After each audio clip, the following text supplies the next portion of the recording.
Assalamualaikum warahmatullahi wabarakatuh. Apa kabar pemirsa Unhas TV dimanapun Anda berada? Senang sekali saya Iva Aisyah Rahman dapat kembali membersamai Anda dalam program Unhas Speak Up.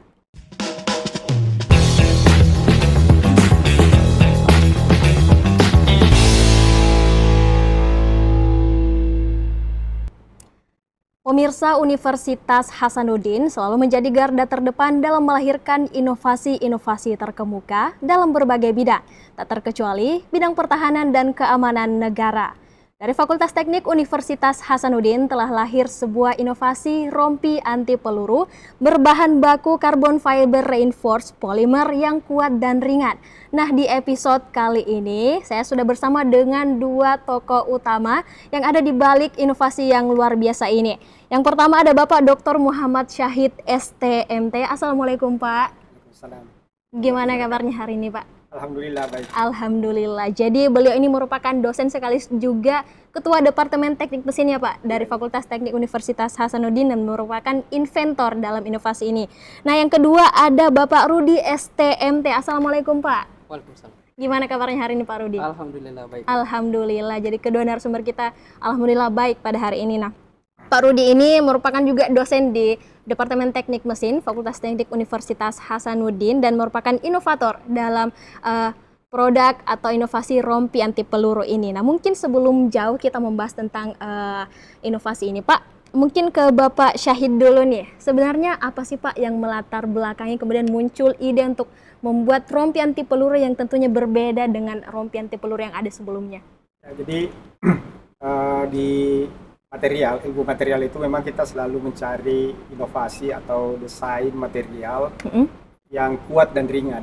Ya, jadi aplikasinya itu bisa di pesawat terbang atau di otomotif, juga di pertahanan ini. Jadi hampir semua peneliti di bidang material itu arahnya ke sana. Dan untuk di Indonesia sendiri sebetulnya untuk material pertahanan ini juga sudah mulai banyak kita kembangkan untuk TKDN. Jadi sebelumnya itu kan hampir semua material pertahanan itu impor semua. Nah, jadi kita tergerak juga untuk bagaimana melahirkan produk yang bisa kita lahir dari dalam negeri. Jadi memang sudah semakin berkembang ya teknologi dalam bidang itu dan tujuannya tadi itu mengarah yang penting kuat dan ringan itu tadi goalsnya ya Pak. Dan masih sedikit yang ada dari dalam negeri, diproduksi dalam negeri. Nah, berbicara tentang keistimewaan dari rompi anti peluru ini kan dia berbahan carbon fiber reinforced polymer. Nah, saya menyebutnya saja nih Pak agak-agak susah. Nah, mungkin saya dan pemirsa Unhas TV juga yang ada di rumah masih belum atau kurang paham sih sebenarnya bahan baku ini seperti apa sih dan mungkin ada contoh-contohnya Pak ya benda-benda dalam keseharian kita yang menggunakan bahan tersebut. Jadi carbon fiber ini salah satu material yang memang baru yang memiliki kekuatan yang tinggi dengan berat yang ringan ya. Jadi dia beratnya ringan dan itu aplikasinya sudah banyak sebetulnya ya. Di bodi kendaraan di mobil, kemudian di pesawat juga banyak digunakan. Nah kemudian muncul ide saya dengan Pak Rudi, bagaimana kalau coba kita ini desain untuk anti peluru, karena biasanya selama ini untuk anti peluru itu menggunakan baja dan yang paling ringan itu Kevlar. Nah, jadi sementara ini kekuatannya dari CVRP ini itu sedikit lebih rendah daripada Kevlar, tapi dia lebih ringan. Nah, jadi tantangannya itu ya coba kita mulai. Nah, itulah kita dan saya tantang Rudi bagaimana kalau kita ambil penelitian ini. Dan berhasil ya Pak. Berarti itu tadi mungkin saya terjemahkan atau simpulkan sedikit, berarti dia dari segi kekuatan lebih rendah daripada Kevlar itu tadi ya Pak. Tapi ringannya dia lebih ringan. Jadi meskipun bukan rompi anti peluru yang pertama, tetapi dia pertama yang menggunakan bahan carbon fiber tersebut ya Pak. Nah mungkin selanjutnya kita masuk ke teknis pembuatannya sendiri. Mungkin banyak juga yang bertanya-tanya dan ini kayaknya keahliannya Pak Rudi nih ya. Nah bagaimana sih Pak proses pembuatan dari rompi anti peluru ini sendiri? Baik, jadi kalau untuk pembuatannya sendiri sebenarnya sederhana sih. Hampir semua orang bisa melakukannya. Jadi ini kan carbon fiber reinforced polymer. Carbon fiber itu kan serat karbon. Jadi serat karbon yang dianyam sehingga membentuk kain. Nah, kain inilah yang kita potong-potong dengan sesuai dengan ukuran yang kita inginkan. Kemudian ditumpuk sampai ketebalan sesuai dengan hasil simulasi yang kita lakukan. Jadi sebelum kita buat, disimulasikan dulu. Simulasi komputasi. Dari situ kita lihat bahwa ketebalannya sekian. Nah, kita cetak.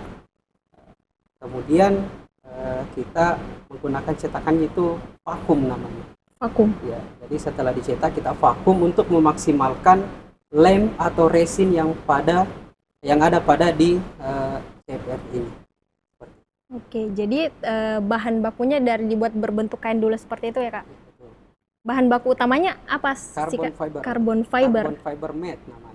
Mungkin ada benda-benda yang berbahan baku seperti itu, mungkin supaya pemirsa juga lebih paham seperti apa sih contoh materialnya gitu. Betul. Jadi di kendaraan balap yang MotoGP ini hampir seluruhnya bodinya itu menggunakan bahan ini. Jadi memang bahan setengah jadinya dia berbentuk lembaran seperti kain. Jadi nanti dicetak sesuai dengan apa yang kita inginkan. Seperti itu. Dan itu kemudian dimasukkan ke dalam rompi tersebut ya, Pak? Iya, betul. Oke. Mungkin selain rompi, apakah dan kendaraan itu ada contoh lainnya gitu, Pak, yang pemanfaatannya?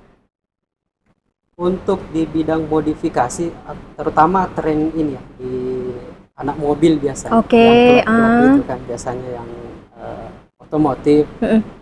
Itu biasanya digunakan untuk di kap mesin. Oke, kap Jadi, mesinnya dia. Lembaran ini dicetak seukuran cover mesin. Jadi itu digunakan karena selain tahan panas juga, ringan. Karena biasa itu untuk dalam hal akselerasi mobilnya itu bisa naik. Gitu. Oke. Seperti itu. Jadi memang sebelumnya juga sudah digunakan karena terbukti dengan ketahanannya dan ringan dan lain sebagainya, tapi belum ada yang kepikiran untuk gimana kalau kita buat dalam rompi anti peluru gitu ya. Nah mungkin, ini yang menarik juga nih, tentunya sebelum bisa sampai sekarang itu kan sudah tadi bermitra dengan Kostrad juga ya dan lain sebagainya, itu kan tentunya diuji dulu nih, gimana sih ketahanannya, kekuatannya seberapa kuat sih, gimana sih proses pengujiannya, Kak? Untuk proses pengujiannya sendiri, kita mengikuti standar NIJ namanya. Jadi memang NIJ ini mengatur standar pengujian ballistic panel. Ballistic panel, bahan material anti peluru. Jadi di situ sudah diatur kaliber berapa yang akan digunakan, jarak tembaknya digunakan berapa, itu sudah diatur semua dalam standar tersebut. Nah, kebetulan penelitian kami ini itu berada di level 2, di mana kaliber yang sesuai itu adalah kaliber 9 dengan jarak tembak 10 meter. Jadi pada saat pengujian di Kostrad, di Kostrad divisi 3 yang ada di Pakato sana, kita lakukan dengan skema tersebut atau dengan sesuai dengan standar itu ya, Kak? Standar tersebut. Dan hasilnya setelah 4 kali tembakan berturut-turut, semua peluru bisa tertahan sama material. Oke. Nah itu tadi mungkin kelanjutan dari proses pengujian itu, berarti memang ada batasan maksimal gitu dari ketahanan si rompi ini gitu. Betul ya. Berapa? Untuk kelas level atau level 2 sendiri itu maksimum kecepatan peluru 345 meter per second. Jadi ketika dihadapkan dengan senjata yang memiliki kecepatan peluru di atas kecepatan tersebut, otomatis material ini akan tembus. Oke, jadi ada batasannya juga ya, bukan? Kalau untuk kaliber 9 sendiri itu biasanya revolver. Kemudian di atasnya ada lagi mungkin yang anak PUBG tidak asing lagi namanya AK-47 seperti itu. Kemudian laras panjang. Nah, itu tidak cocok dengan yang ini. Oke. Baik, nah sangat menarik ya tentunya, ternyata rompi anti peluru ini juga punya batasan gitu dari segi ketahanannya. Nah mungkin selanjutnya lagi banyak mungkin yang bertanya juga, kalau misal kecepatannya tidak mencapai batasan itu tapi dilakukan berulang-ulang gitu, tapi nanti dijawabnya Kak, karena kita akan lanjutkan di segmen selanjutnya. Untuk itu pemirsa Unhas TV tetap di Unhas Speak Up.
Pemirsa, masih di Unhas Pickup bersama kedua narasumber kita pada hari ini. Nah, Kak Rudi nih, saya mau lanjut tadi rasa penasaran saya. Nah, ketika kemudian tembakan yang dilakukan itu tidak mencapai dengan batasannya, tetapi dilakukan berkali-kali begitu, terkena berkali-kali, bagaimana sih ketahanannya, Kak? Jadi di sini kami sudah membawa Oke, biar lebih jelas pemirsa. Diuji coba. Oke. Di sini kita bisa lihat bekas tembakannya. Tembakan pertama, kedua, ketiga, dan keempat. Ini menunjukkan bahwa meskipun tidak melewati batas kecepatan yang kita maksud tadi, hanya kita tembak berkali pun itu tidak tembus. Oke. Pemirsa bisa lihat ini bahwa tidak tembus. Ada bekas tembus. Namun perlu digarisbawahi bahwa penggunaan rompi anti peluru itu ada aturannya. Oke. Berdasarkan informasi yang kami peroleh, ini dari penggunanya sendiri, untuk rompi anti peluru yang sudah terkena tembakan satu kali, itu tidak boleh digunakan lagi. Seperti. Kemudian rompi anti peluru yang misalnya terendam air ketika operasi militer atau sedang tugas dalam hutan, itu ada maintenance tersendiri. Jadi bukan yang kayak peralatan lain ya yang langsung dicuci. Jadi ada treatment khususnya. Seperti apa itu Pak treatmentnya? Tapi kami tidak sempat dikasih tahu lebih dalam lagi ya. Itu rahasia dan sebagainya. Intinya dia punya treatment khusus ya untuk ada treatment khususnya untuk penggunaan rompi anti peluru. Oke, jadi itu ya informasi baru buat pemirsa juga kalau rompi anti peluru ini sebaiknya tidak digunakan berulang kali ya, meskipun dia tahan dengan tembakan beberapa kali, tetapi tidak boleh digunakan berkali-kali, hanya satu kali saja. Nah mungkin sempat saya sampaikan juga di awal bahwa inovasi ini tuh sudah kemudian bermitra atau bekerja sama dengan Kostrad. Saya kembali ke Pak Syahid lagi nih, bagaimana sih Pak awal mula kerjasamanya dan bagaimana bentuk kerjasama dengan Kostrad itu sendiri? Jadi memang di awal ini kita kan pertama tadi tahapan-tahapan penelitiannya itu kita simulasi. Kemudian habis itu harus uji eksperimen. Jadi ketika sudah disimulasi itu kita sudah yakin bahwa ini berhasil, kemudian kita fabrikasi, kita lakukan pencetakannya, terus kita harus uji. Diuji lagi? Ya, harus dicoba dengan ditembak. Nah, pada saat proses pengujian inilah kami minta kepada Kostrad, dan alhamdulillah beliau sangat welcome untuk proyek penelitian ini, dan mereka membantu. Jadi proses pengujiannya itu bagian dari kerjasama dengan Kostrad itu sendiri. Dan beliau dari Kostrad ini sangat apresiasi dengan hasil yang kami peroleh. Berarti ada kemungkinan akan diproduksi massal atau sudah diproduksi secara massal nih Pak? Ya, untuk saat ini belum. Karena tadi untuk di militer sendiri itu mereka punya kualifikasi itu yang kaliber 12 ya. Jadi ini masih kaliber 9. Oke. Ini untuk dipakai di pertahanan itu masih butuh dilanjutkan lagi penelitiannya. Kami masih berupaya untuk mengembangkan penelitian untuk itu. Tapi untuk di kepolisian itu standar kepolisian itu sepertinya sudah masuk. Kepolisian, ya, jadi ini kan masih dalam posisi namanya panel balistik ya. Panel balistik. Ini masih dalam bentuk panel. Nah, jadi yang nanti itu dia untuk menjadi rompi ini harus dicetak berbentuk ada lengkungannya untuk betul. Kemudian dimasukkan di dalam rompi. Nah, itu tahap penelitian selanjutnya itu masuk ke situ. Dan kemudian diuji kembali sesuai dengan standar yang berlaku di pertahanan atau di kepolisian misalnya, atau penggunanya misalnya. Kalau memenuhi syarat, ya itu sudah bisa dikomersilkan. Jadi untuk saat ini belum bisa ya Pak. Nah itu tadi mungkin sedikit lagi kelanjutan dari itu, kan sudah ada gambaran bahwa pengembangan selanjutnya itu di situ tadi akan dibentuk sesuai dengan yang dibutuhkan dan akan ditingkatkan lagi ya Pak ketahanannya menjadi untuk 12 kaliber. Apakah nanti pengembangannya ini masih melibatkan orang-orang yang sama, Kak Rudi dan semuanya tentunya? Dan apakah ada target waktunya untuk mencapai pengembangan itu Pak? Ya, jadi kami sudah diskusi juga dengan IKTEK. Jadi untuk penelitian lanjutannya, jadi proses hilirisasinya karena kita di dosen ini untuk urusan bisnisnya kita kan terlalu fokus ke situ. Jadi kemudian dari teman-teman IKTEK ada yang tertarik juga untuk bekerja sama, dan itu kami sementara jajaki untuk penelitian lanjutannya, dan nanti untuk proses komersialisasi ke usernya mungkin nanti dari perusahaan tersebut. Kami sebagai peneliti nanti sementara mengurus patennya, nanti misalnya kalau dia proses komersialisasi ya kita dapat royalti aja untuk urusan bisnisnya, nanti dari perusahaan itulah yang akan handle gitu. Kami tidak terlalu masuk ke situ. Jadi itu tadi ya pengembangannya. Nah mungkin mungkin agak di luar dari konten sedikit ya Pak, selain rompi anti peluru ini apakah ada mungkin proyek-proyek penelitian lain yang sedang Bapak garap gitu bersama dengan tim? Ya, ada beberapa sih. Jadi saya dengan Pak Rudi ini ada teknologi tepat guna untuk yang mesin kristalisasi gula semut, itu juga sudah ada hakinya, sudah dimanfaatkan oleh Pemda.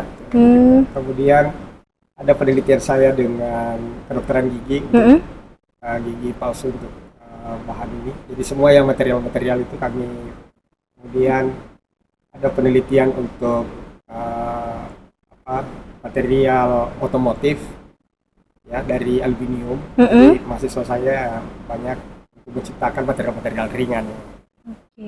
Jadi cukup banyak ya penelitian-penelitian. Nah mungkin terakhir lagi nih Pak, untuk penggunaan rompi anti peluru ini sendiri selain bekerja sama dengan beberapa mitra terkait dengan pertahanan dan keamanan itu, apakah akan ada pengembangan mitra lainnya gitu untuk rompi anti peluru ini? Ya, jadi nanti misalnya kalau ada yang perusahaan dalam bentuk perusahaan yang menjadi mitra kami, untuk mitra keluarga itu kami percayakan saja sama mereka untuk bagaimana, yang penting kami sebagai peneliti di kampus itu bagaimana kita berkontribusi untuk bangsa dan negara. Pokoknya terbuka dengan menjalin kerja sama dengan siapa saja ya Kak? Seperti itu. Jadi kami kalau sudah penting patennya ini sudah keluar, ya secara bisnis kami tentu tidak terlalu fokus di situ, jadi makanya kami nanti akan mempercayakan, bahkan untuk produksi massalnya kami tidak akan mampu handle. Ya, jadi sangat terbuka untuk kita bisa bekerja sama. Baik. Nah pemirsa, itulah tadi mungkin beberapa pemaparan materi dari Pak Syahid dan juga Kak Rudi yang tentunya sangat bermanfaat untuk kita semua. Nah mungkin sedikit saya gambarkan bahwasanya inovasi rompi anti peluru ini tentunya menambah pengaruh dan juga kontribusi Universitas Hasanuddin untuk negeri kita tercinta ini, dan hal ini harusnya menjadi inspirasi dan motivasi bagi kita semua untuk terus berkarya dan menebar kebermanfaatan bagi bangsa dan negara. Sebelumnya saya ucapkan terima kasih banyak kepada Pak Syahid dan juga Pak Rudi untuk kesempatannya pada hari ini, dan terima kasih banyak juga kepada pemirsa Unhas TV yang selalu setia menyaksikan Unhas Speak Up, dan jangan lupa untuk terus saksikan Unhas TV untuk mengakses program-program menarik lainnya. Saya Fasya Rahman mewakili kru yang bertugas, pamit undur diri dan sampai jumpa. Wassalamualaikum warahmatullahi wabarakatuh.